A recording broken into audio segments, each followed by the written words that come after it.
咽喉神杀。上仙这是何意？你去过南岳之巅？小仙不知上仙在说什么。给我。什么？啊！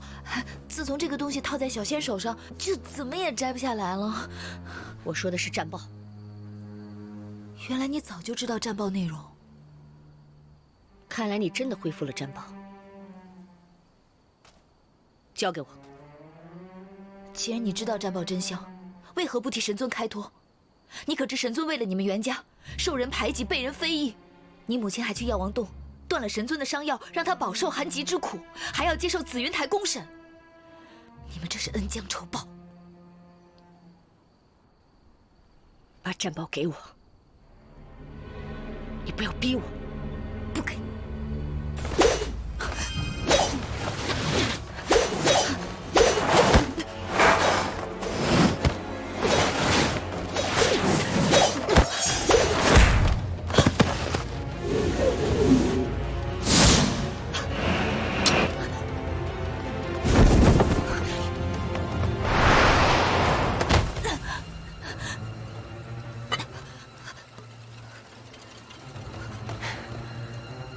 跑啊！怎么不跑了？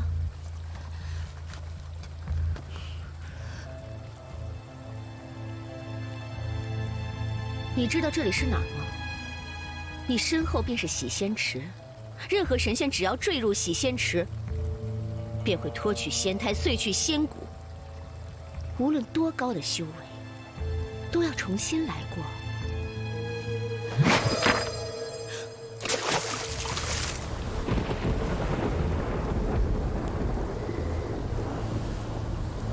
你苦修了多少年才有今日的成就？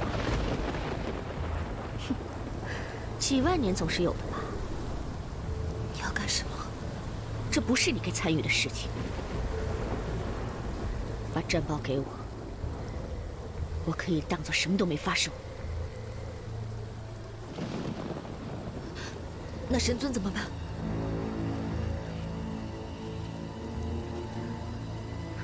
神尊不会有事的。我会亲自去药王洞求药。真的吗？我保证。我才不会信你！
神尊，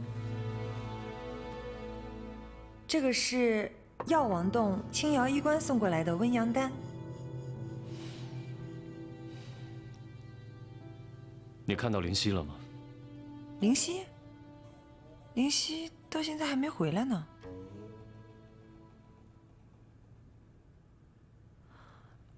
啊，他好像去那个药王洞帮青瑶医官炼药去了。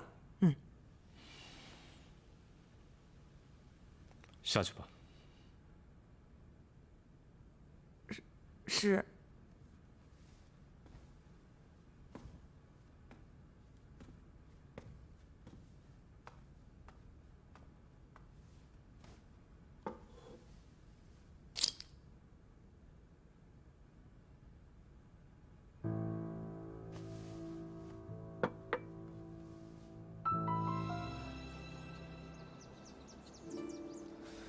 你们近日去过幽都山吗？有些年头没去过了。我日前去了一趟，变化颇大呀，险些都没认出来。我就想找人问问路，但是没想到遇见了一位俏丽的小仙子，一时没忍住，就与她多聊了几句。上神不会是又多了笔风流债吧？哎，这你可就猜错了。这位小仙子不但不为本座的风采所动，反而暗中想要让他的侍卫大杀于我。后来我打探一番才知道，她竟然是现任山灵族国主的女儿。哎，这灵月国主有这样的女儿，可真够糟心的呀。也就是我，换作是别人的话，定然不会善罢甘休。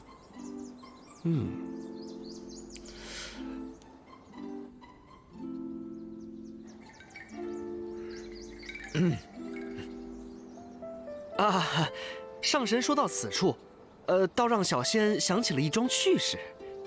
一大清早聚在本尊的浮云殿，你们都无事可做了吗？哎呀，是没什么事儿，这不是闲暇之余特来探望师兄吗？今日是元征遗宝入住功德殿的日子，你们身为他生前的袍泽，不应该去观礼的吗？嗨，哪有什么可看的呀？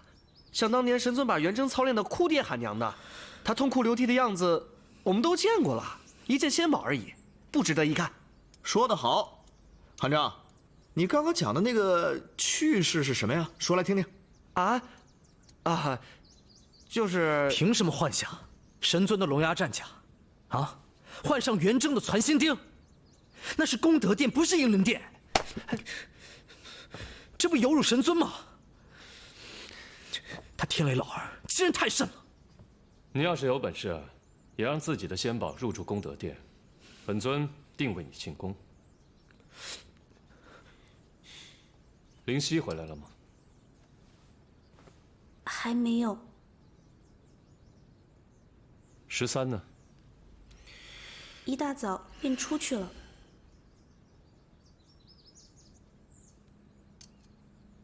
差不多时辰到了，该去紫云台了。紫云台，我正好有公务要去紫云台处理，要不我随师兄一起？哎，听闻普化仙君得了几瓶瑶池佳酿，云峰上神，你老人家面子大，你去讨2杯，也给末将尝尝。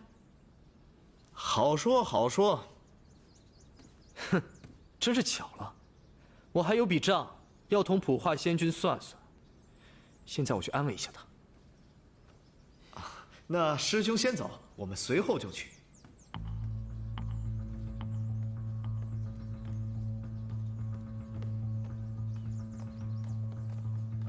神尊，神尊，大事不好了！何事？13他今天早上怒气冲冲地闯进功德殿。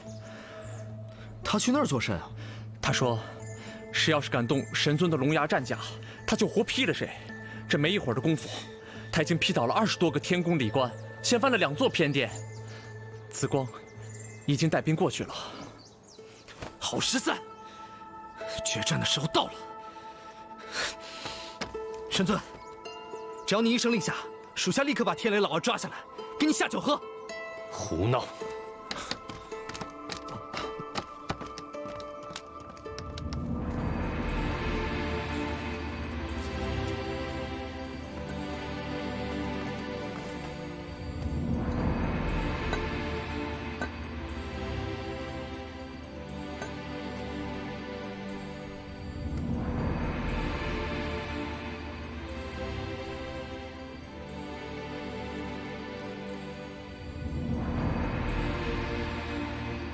征儿，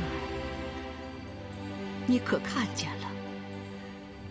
我袁家有今日之荣耀，全都是因为你，因为你不惧生死，奋勇屠魔。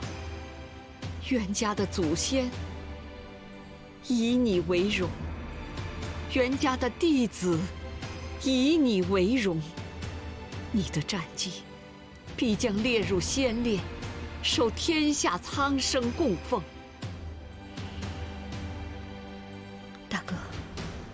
事到如今，我也唯有将错就错。无论如何，我绝不能让袁家万劫不复。请您保佑我。天雷真君到！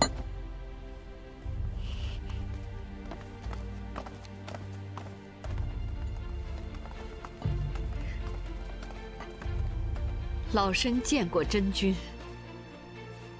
不必拘礼，请天君法旨。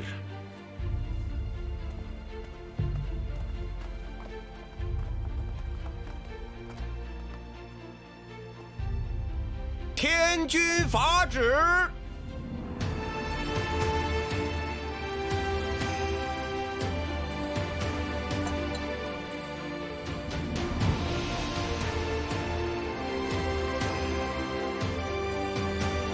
今日怎么这么热闹？这一路走过来，似乎有很多仙家都是赶往袁家的。元征战将好厉害，怡宝竟能入住功德殿，咱们天宫可是许久没有如此盛世了。青瑶衣冠。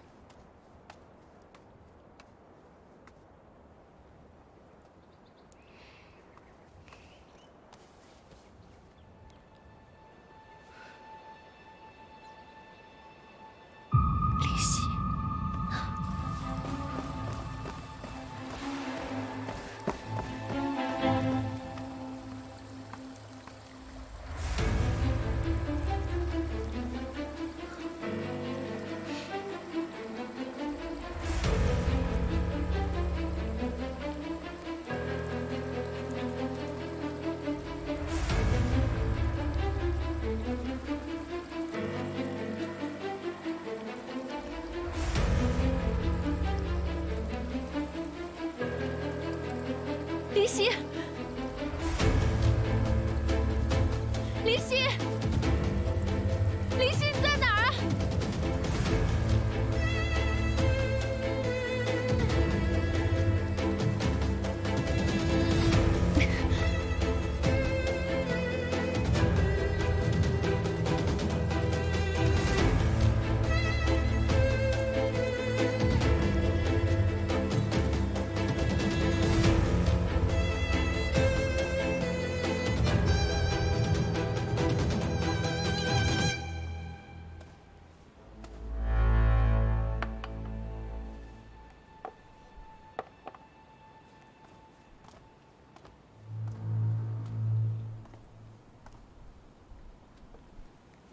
多谢真君，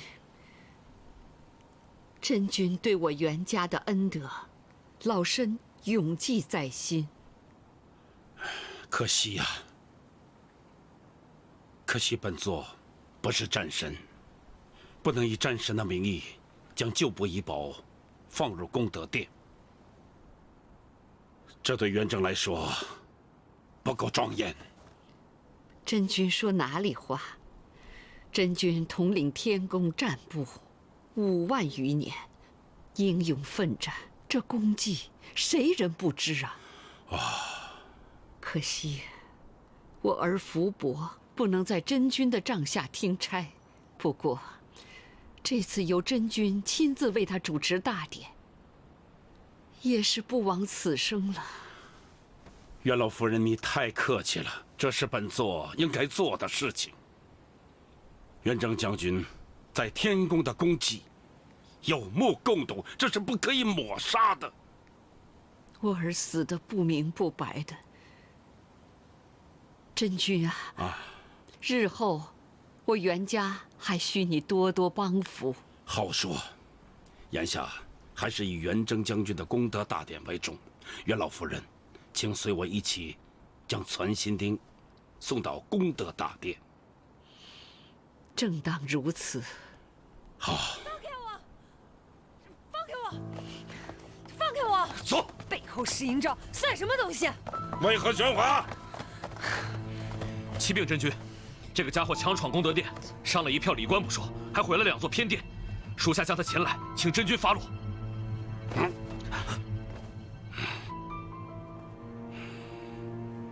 混账！现在是什么时候不知道吗？竟然拿这种琐事来烦本座！将他押到紫云台，听候天法处置。可是真君，紫云台今天要审问九臣，没工夫管他。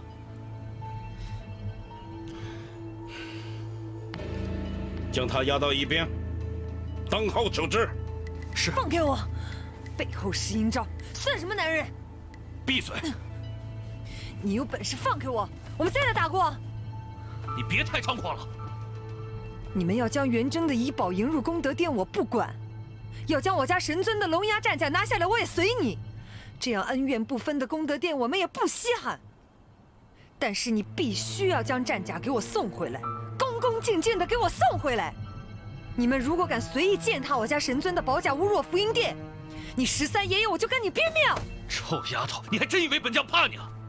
臭丫头！老子在战场厮杀的时候，你还不知道在哪玩鸟呢，小子！你好了，把他压下去。是。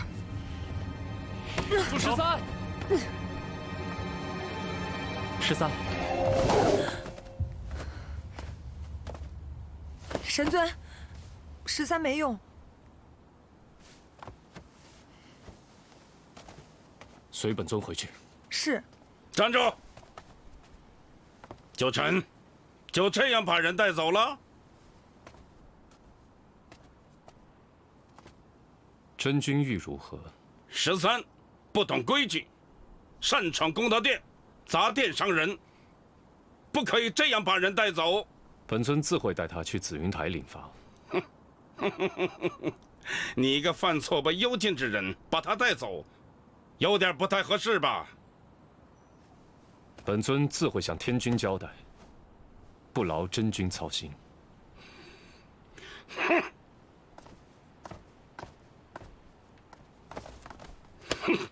慢着！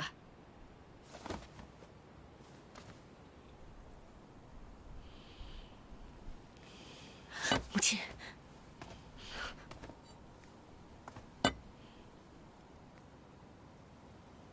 旧臣上审。今日承蒙天恩，我儿的遗宝入住功德殿，乃是我袁家的大喜之日。老身听闻，上神今日也要到紫云台受审。既然你我有缘在此相遇，老身想要问一问。你说。老身问一问，我儿元征是不是上神所杀？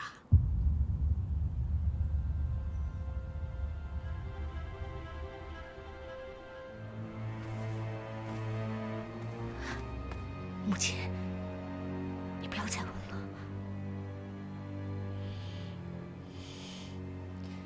请上神以道心起誓，莫要欺骗老身。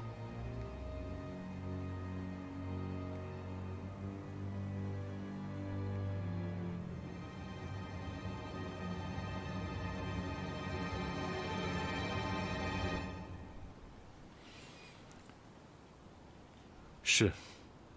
什么？会如此？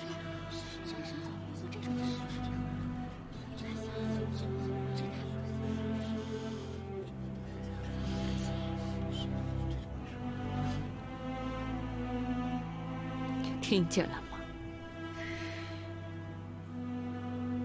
你们都听见了吧？你们都听见了吗？终于承认了，他终于承认了，我这儿，我袁家的弟子，还有我10万天兵枉死的冤魂。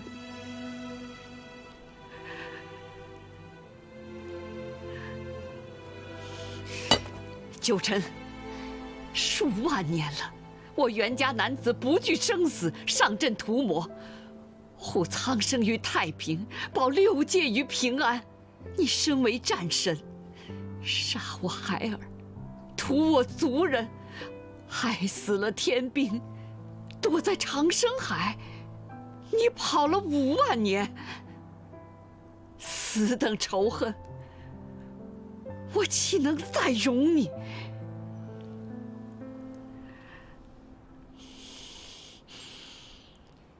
袁家的弟子何在？在。布阵，杀敌！母亲，不可！真君，真君，这是他们两家的事情，本座不便插手。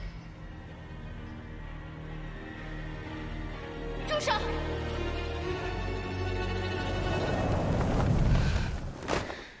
神尊，这是怎么了？你帮我照顾一下他。灵犀，谁把你伤成这样的？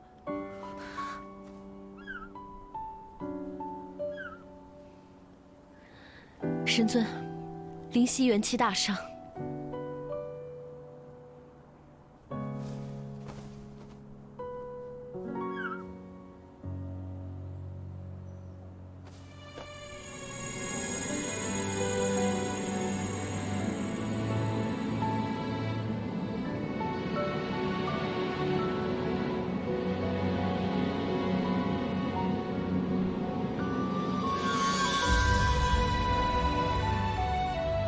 灵犀，灵犀，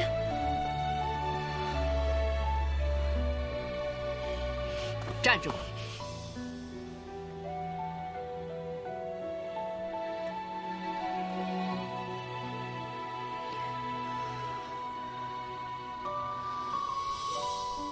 神尊的疼。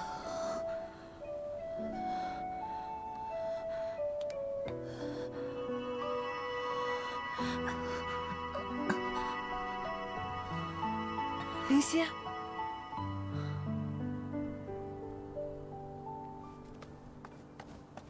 真君，今日到此为止吧。有什么事可以过了元征将军的功德大典再说。这也不是本座要强留他们，那我又能说什么呢？老夫人，真相已大白，今日当着我儿、我袁家的列祖列宗以及众位先友的面，我袁家要一个交代。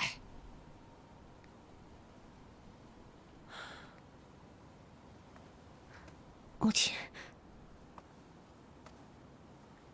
交代是吗？袁同上仙，袁老夫人很想知道真相，你觉得呢？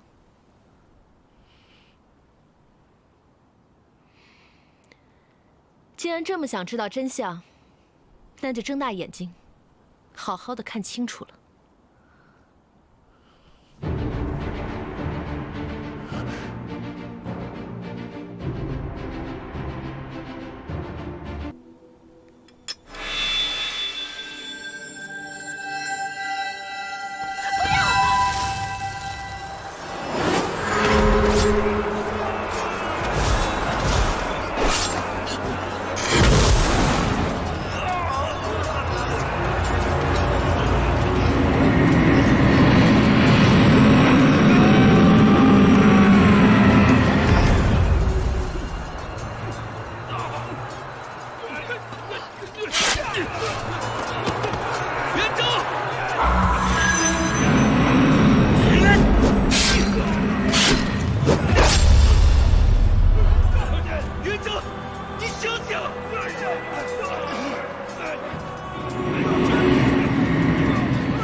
假的，真君，这占宝是假的，我儿他从小涂魔，绝不会入魔的。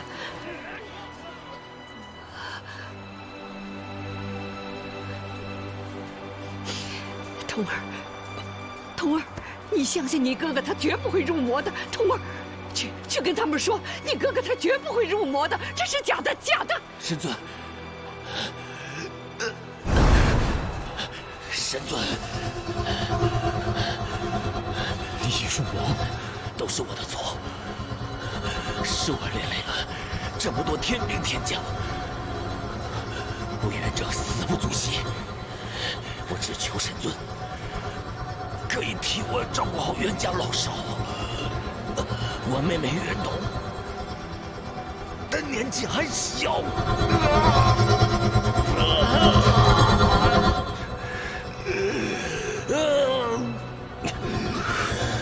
我绝不能留你，你放心，我会保护你的家族，行人之事，不会让任何人知道。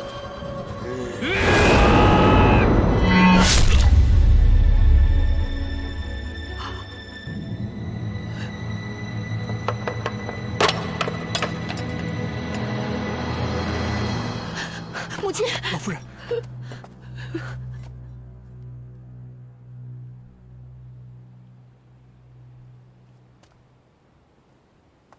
是真是假，你自己心里清楚。神尊自归来的那一日起，便决定担此罪，保你袁家。是你们自己咄咄逼人，将自己逼上了绝路。青瑶医官，此事已了，我们回去吧。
一会儿再找你算账。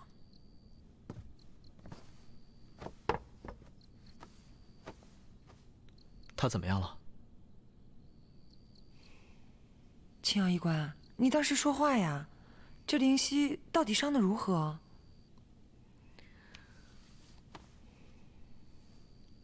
外伤虽多，但没有大碍，细心调理即可。可这内伤就麻烦了。洗仙池的水不是谁都可以受得了的。他在里面泡了一夜，伤了根本。若是调理不好，这辈子怕是只能止步地仙，再无晋升的可能了。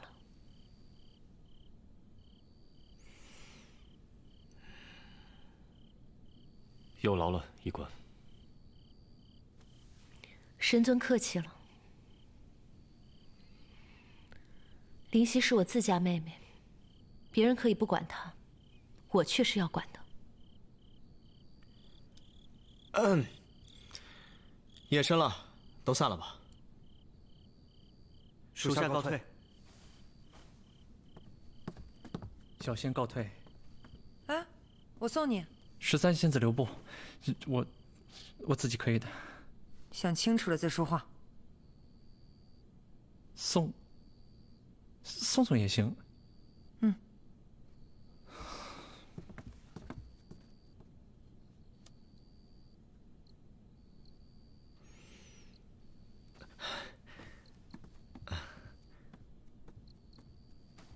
青瑶医官，我送你啊。我不走，我要留在这里照顾他。哎，这里是浮云殿，有13花烟，还有我师兄照顾他呢。放心吧。云峰上神是不允许我留在浮云殿吗？若是这样，我可以带我师妹回桃林休养。哎，当然不是了。你看，我是有重要的事要跟你商量，哎，很重要的事情。嗯。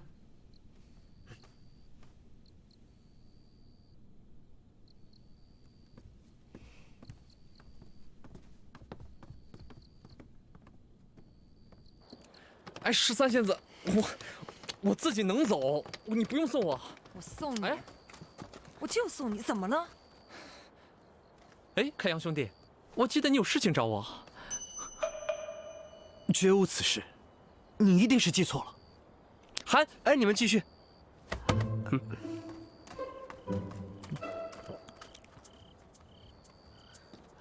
青瑶医官，青瑶医官，青瑶医官。哎，青瑶医官，我有病，我要看病。青瑶医官，司命，我也有病，我病得更严重。青瑶，青瑶，等等我！云峰上神，神尊还在里边，你要不要找他老人家试试？过来。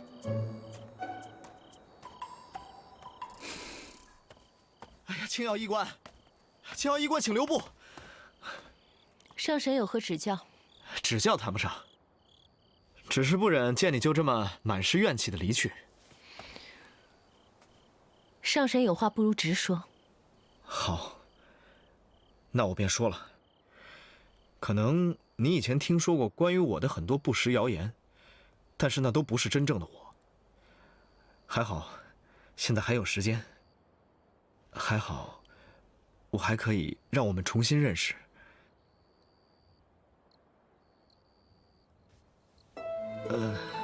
还好，我还可以让你看到我到底是什么样子的人。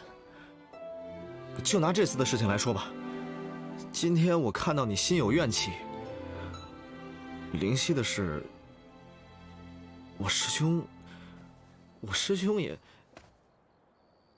青瑶，青瑶，青瑶。今日在功德殿外，你明明看见我被人欺负，为什么不救我？我救了呀，我去报信儿了。报信儿？那是男人该做的事儿吗？你都打不过他们，我就更打不过了。这不报信儿，如何救你啊？我若看见你被人欺负，我定会想也不想，立刻出手。这做人做事得讲求方法策略，这明知道打不过还要打，那不是傻吗？那不是傻，那是因为喜欢。以前你不是这么对我的。当年如我有难，你必定想也不想立刻出手。我知道，你不接受我，除了因为我以前是男教让你心有别扭，更多的你是怕遭人耻笑。其实不仅仅是你，想必旁人也是如此。就因为这样，我们教人一族大多都只能族内通婚。男教还好，像我这样的女教，要想在外族寻求一段美满的婚姻，简直是难如登天。这就是命，我早该认命的。其实不是这样的。当真？你并没有瞧不起我？当然没有。那你为什么就不能就……主要是我们不合适。哪里不合适？我们哪儿都不合适。你说出一条。我们身高不合适。我们每次并肩同行，我的压力都很大。每次我跟你说话，我都仰着头，我很累的。都是借口。你就因为我以前是男教，可是我都说了，我现在是女教。这不是男女就合适的。那如果是这样的话，你为什么不喜欢云峰上神呢？他也是男的呀。他是个花心大萝卜。那开阳，我跟他一起桶里洗过澡。韩章呢？哎呀，他娘们唧唧的。那倒是。不过我承认，你比他还娘们儿。但是我就是。是感觉。对，是感觉。感觉不对，人就不对。十三，我对你就是没有那份感觉。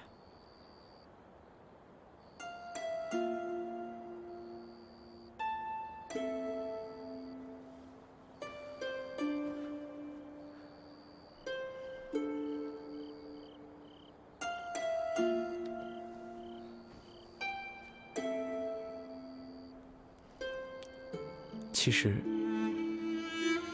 我们还是可以做回朋友的，像以前一样，把酒当歌，毫无顾忌。你还能做到吗？应该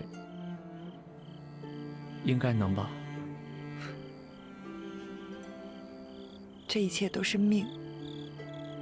如果我一开始就化为女娇，第一次在你面前出现的时候就是个女人，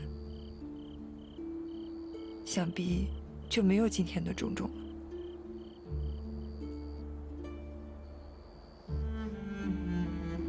可是又怎么可能呢？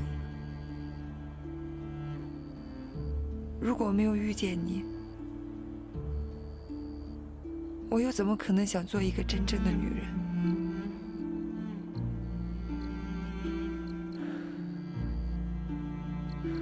我自幼无父无母，一个人在大海里长大，从小就被别人欺负。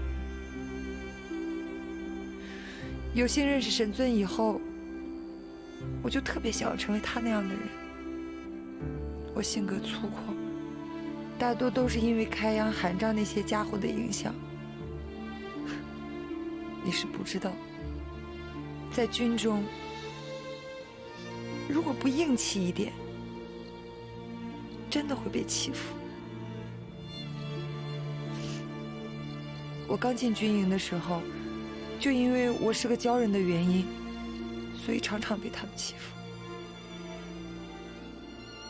13，和你分开以后，我也不知道自己是怎么了，慢慢的就变成了现在这样。他们跟我说，如果不是特别喜欢一个人的话，是不会变的。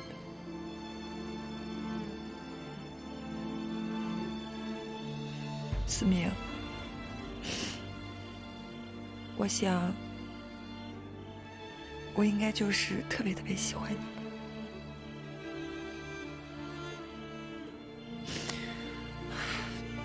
我跟你说这些干嘛？你不要害怕，也不要想太多。我是男子汉大丈夫，行就行，不行就算了呗。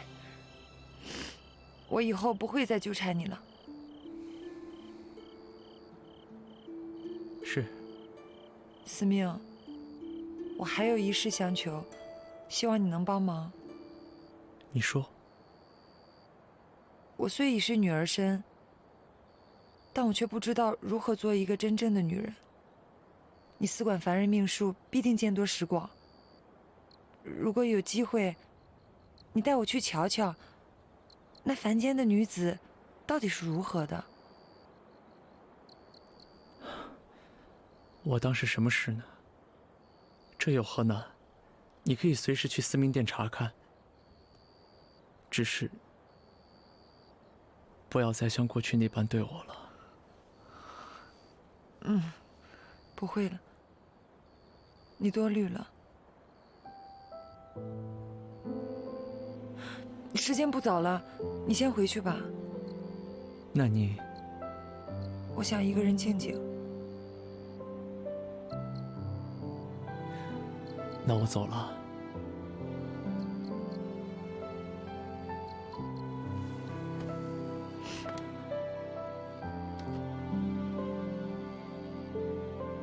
我真走了。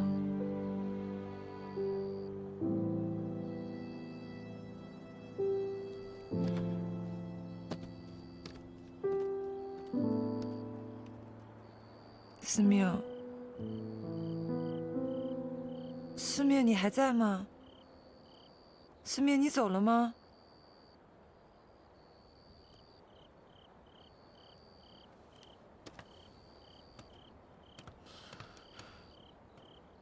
臭司命，还真是说走就走，给我等着！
禀告神尊，东海杜宇求见。正殿候着。是。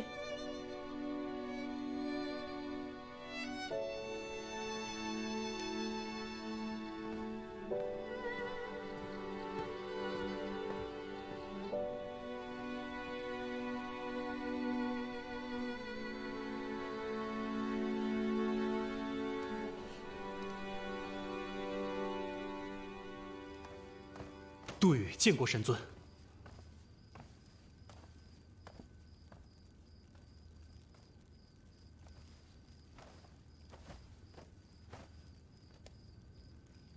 何事？请神尊出手，救救袁统，救救袁家。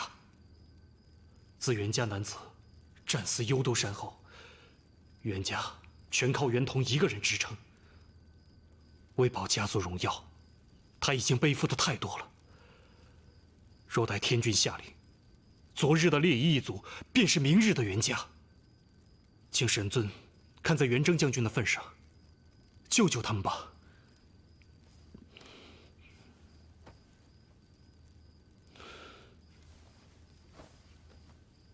本尊问你，你要实话实说。是。当年的事，你与袁统早已知晓了，是不是？是。神尊刚醒过来的时候，袁统就拿着袁征的家书想说明一切，为你恢复名誉，是小仙拦住了他。是小仙自私，想着以神尊的功绩地位是可以扛过去的。可袁家，神尊，千错万错，都是小仙的错，请你大发慈悲，再救袁家一次吧。你之前宁愿被禁足受审，也不愿吐露实情，不就是想保护袁家吗？事到如今，能救袁家的，就只有你了。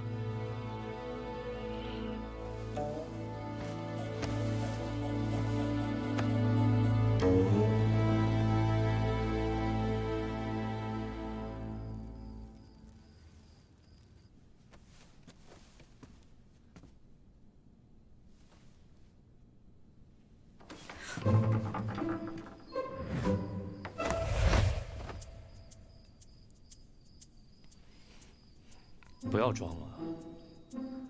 神尊，你看到了？嗯。哎呀，疼！啊，胳膊疼。还装？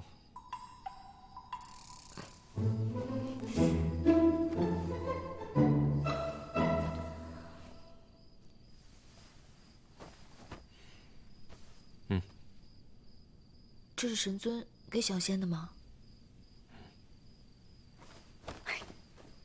多谢神尊。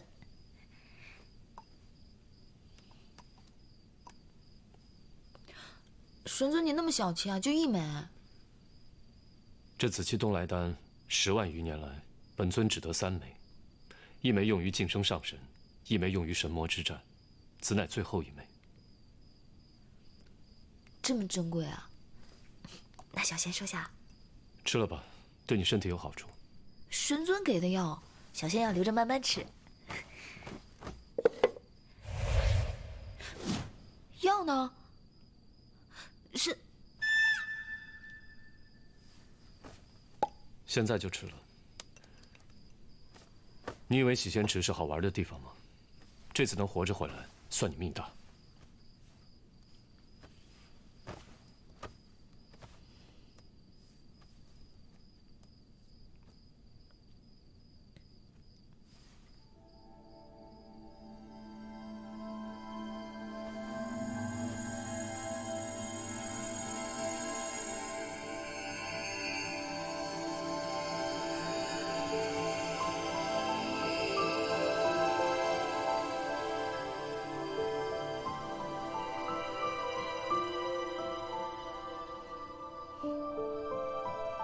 好多了。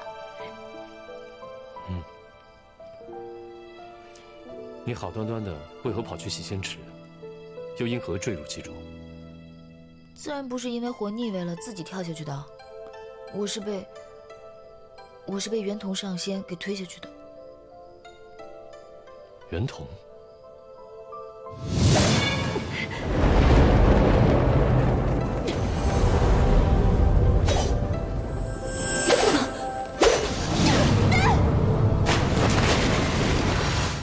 他要你便给他，何必跟他拼命？你一个小小地仙，不知道自己对上他没有胜算吗？我本来也是要把那战报给烧了的，可是他偏要抢，他抢我就偏不想给他。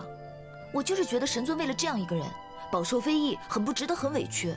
你为这件事死了便值得了？我当时也没有想那么多。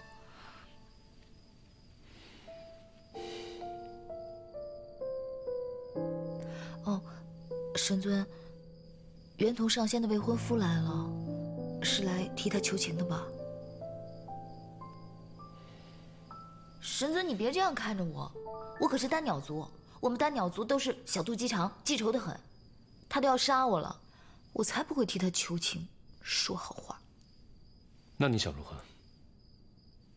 以其人之道还治其人之身，推他下洗仙池，退他仙骨，削他记忆，贬他下凡。我起码得让他给我磕头认错，真心诚意的求我原谅，然后罚他100年不许吃饭，只能喝风饮露，馋死的。还有啊，他还得补偿我，他当了那么多年的北海守将，一定有很多奇珍异宝，我要让他都赔给我，补偿我的损失。还有，玄尊，你笑什么？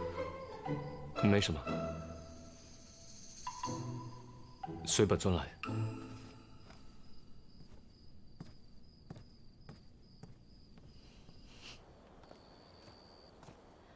神尊，我们这是去哪儿啊？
袁同拜见神尊。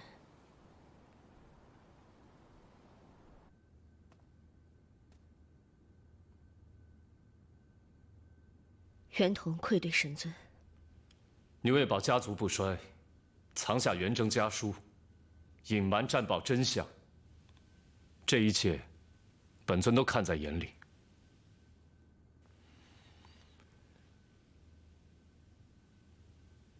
自从决定帮你袁家起，本尊已将后果看得非常清楚，亦不在乎那些流言蜚语，但你不该不择手段，妄动杀心。是你将袁家的路给走绝了。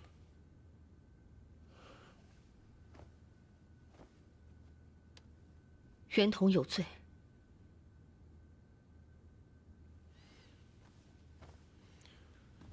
你太年轻了，莽撞而且愚蠢。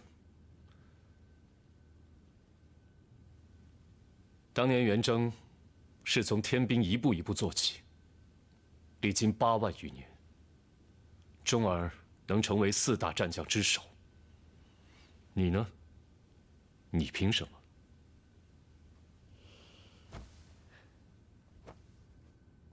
袁同羞愧。这5万年来，你空坐其位，连半点都没学得天族战将该有的责任以及气度。今日，本尊要废你5万年的修为，你可服气吗？任凭神尊处置。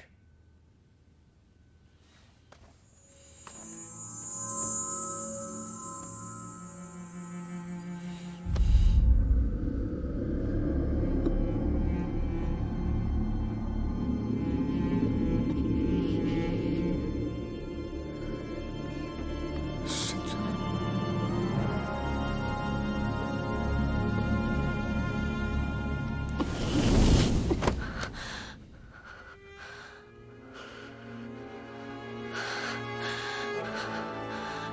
谢神尊。去从天兵从头做起吧。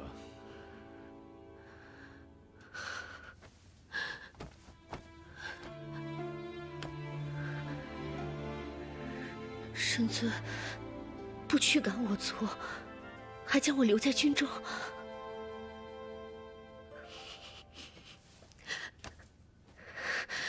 袁同拜谢神尊。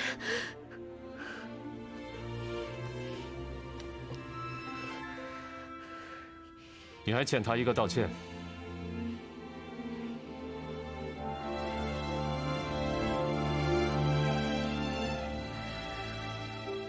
灵犀仙子，都是袁同的错。还要罚你这100年间不得吃饭，还有之前坐镇北海所得的奇珍异宝，都要给灵犀，当做你伤害他的补偿。是。走吧。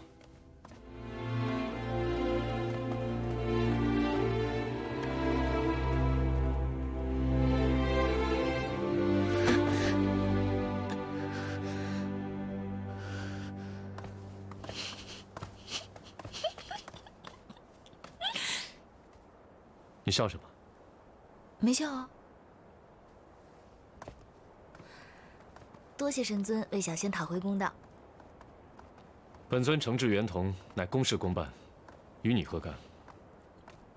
哦。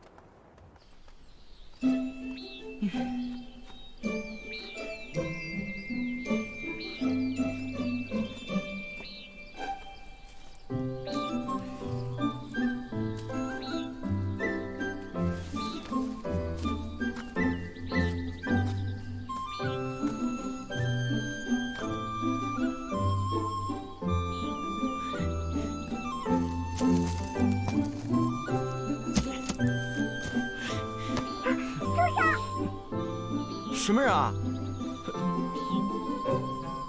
说了让你住手啦！到底什么人啊？藏头露尾，宵小之辈，给我出来！谁藏头露尾啦？我不就站在你面前吗？啊？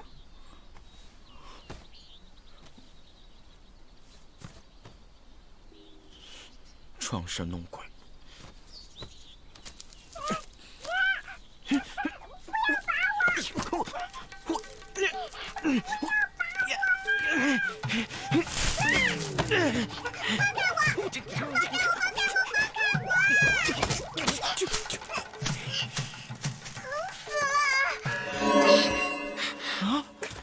疼死我了！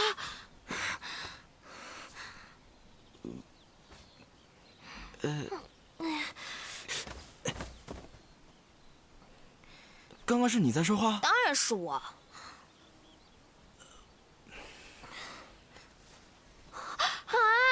我掉头发了！我又掉头发了！你是一株花咬精？是啊，你没见过？确实不太常见。不要再拔我头发了，我是个女仙，没有头发会很丑的。我都快被你们拔成秃子了。算了，反正都掉了，送给你吧。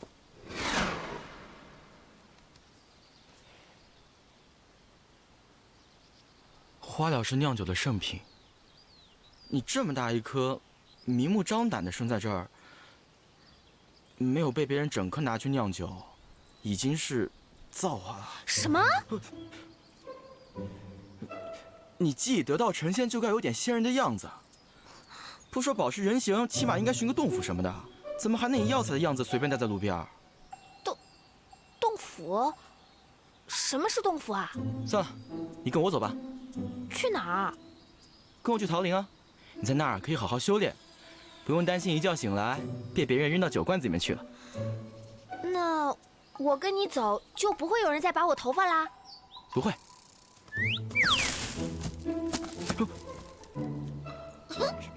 回家喽！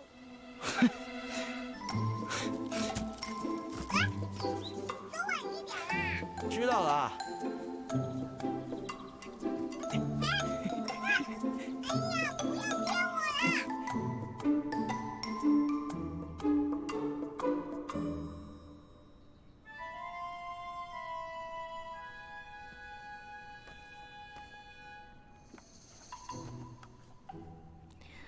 这是正阳香，取正阳之火炼制而成。它气质清雅，蕴含温阳之气，常燃殿中，可减神尊寒疾之苦。多谢。分内之事。青瑶医官，本座有一事不明，还望医官点拨。上神请讲。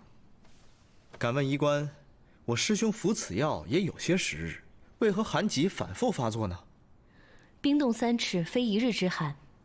神尊长眠长生还5万余年，所受寒气之重，不是区区几瓶丹药就能化解得了的。那怎么办呢？青瑶医官，冰雪聪明，法术高强，一定还有别的办法吧？神尊自服药以来，难道不曾见任何好转？的确见轻，但每到午夜时分，寒气仍难自控。寒疾反复，实属不该。神尊可有听我的叮嘱，未再妄动法力？妄动法力？神尊体内的寒气早已侵蚀4肢百骸，我药王洞所备丹药，讲究的是徐徐图之，固本培元。一旦神尊动了法力，极寒之气随法力游走全身，再强的药力也会被法力冲散，又何谈效果？青瑶医官，修习到我师兄这个份上，早已是言出如法随，一言一行皆有无形法力，出门行走更是瞬息千里，怎么可能不动丝毫法力呢？那就不是青瑶一个小小医官能左右得了的了。神尊自己的身体还得靠自己照料，若真的难以自控，倒是可以用九灵之术封了你一身仙法，像个凡人一般过个30-50年，可能也就不药自愈了吧。这个方法倒是不错，我觉得可以试一下。若是没有别的事，小仙先告退了。不送。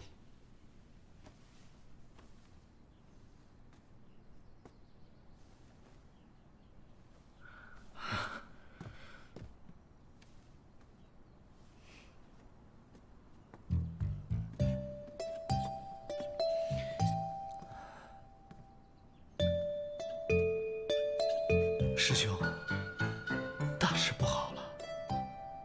我陷入了刻骨铭心的爱恋之中，已是泥足深陷，无法自拔了。我有个计划，师兄，你帮我听一下。师兄。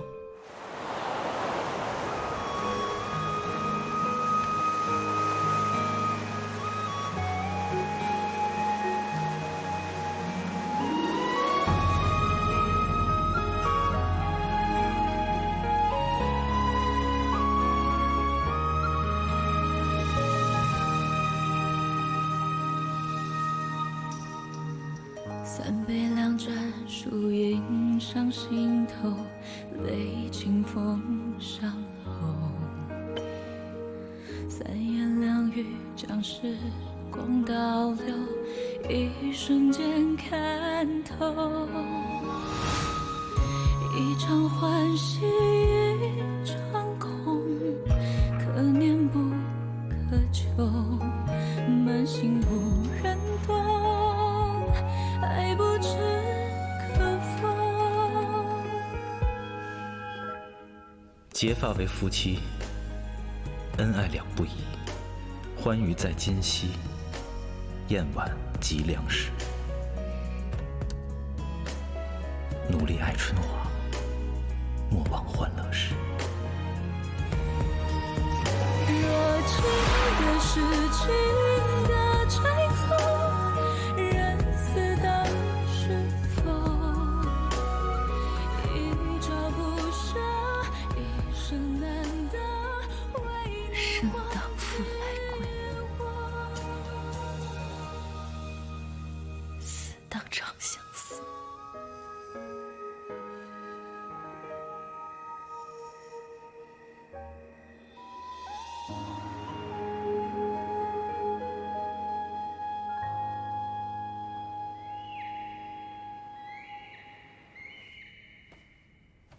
九臣拜见天君。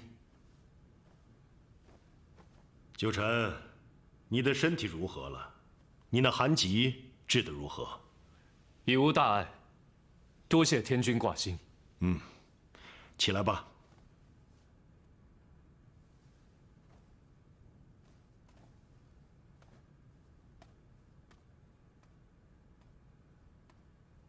列位仙家，如何处置元征彝族一事，大家可曾商议出了对策？启禀天君，臣以为此事无需在意，按照以往处置便是。按以往处置，剃去仙骨，逐出天族，永脱仙籍，让他们自生自灭罢了。天君，